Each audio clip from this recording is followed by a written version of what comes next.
আজ তোমাদের জন্য নিয়ে চলে এসেছি অষ্টমী স্পেশাল সম্পূর্ণ নিরামিষ পনিরের রেসিপি। আর সিক্রেটটা কি জানো তো? এই পনিরটা কিন্তু একদম তাড়াতাড়ি আর একদম সহজে রান্না হয়ে যায়। তাহলে চলো শুরু করা যাক। এর জন্য প্রথমে মিক্সির বাটির মধ্যে কাজু, চারমগজ, আমন্ড, আদা আর কাঁচা লঙ্কা দিয়ে জল দিয়ে ভালো করে একটা পেস্ট বানিয়ে নিতে হবে।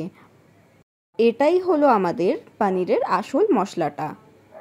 এরপর পনিরগুলোকে পিস পিস করে কেটে নিয়ে তেলের মধ্যে লাল লাল করে ভেজে সেটাকে গরম জলে নুন দিয়ে ভিজিয়ে নিয়েছিলাম যাতে পনিরটা শক্ত না হয়ে যায়।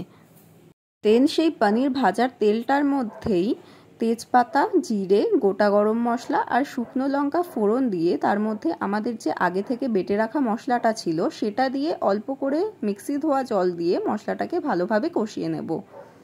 এরপর সেই মশলার মধ্যে জিরে আর ধনের গুঁড়ো দিয়ে সেটাকেও অল্প জল দিয়ে একেবারে ভালো মতো মশলাটাকে কষিয়ে নিতে হবে। এবার মশলাটা শুকিয়ে তেল ছেড়ে এলে ওর মধ্যে দিয়ে দেব আগে থেকে ফেটিয়ে রাখা বেশ কিছুটা টক দই আর পরিমাণ মতো নুন। দেন সব কিছুকে ভালো করে নেড়ে চেড়ে ওর মধ্যে চিনি আর আগে থেকে ভেজে রাখা পনির আর সেই পনির ভেজানো জলটা দিয়ে সেটাকে ঢাকনা দিয়ে বেশ কিছুক্ষণ ফুটতে দিয়ে দেব, যতক্ষণ না পনিরটা একেবারে নরম হয়ে আসছে। এইবার ঢাকনা খুলে দেখতে পারবো ঝোলটা আমাদের অনেকটাই টেনে গেছে, তো সেই মুহূর্তে দিয়ে দেব কিছুটা দুধ গ্রেভির জন্যে।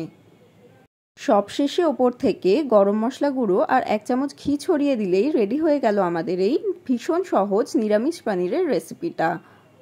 অষ্টমীর দিন লুচির সাথে কিন্তু এই রান্নাটা একদম জমে যাবে।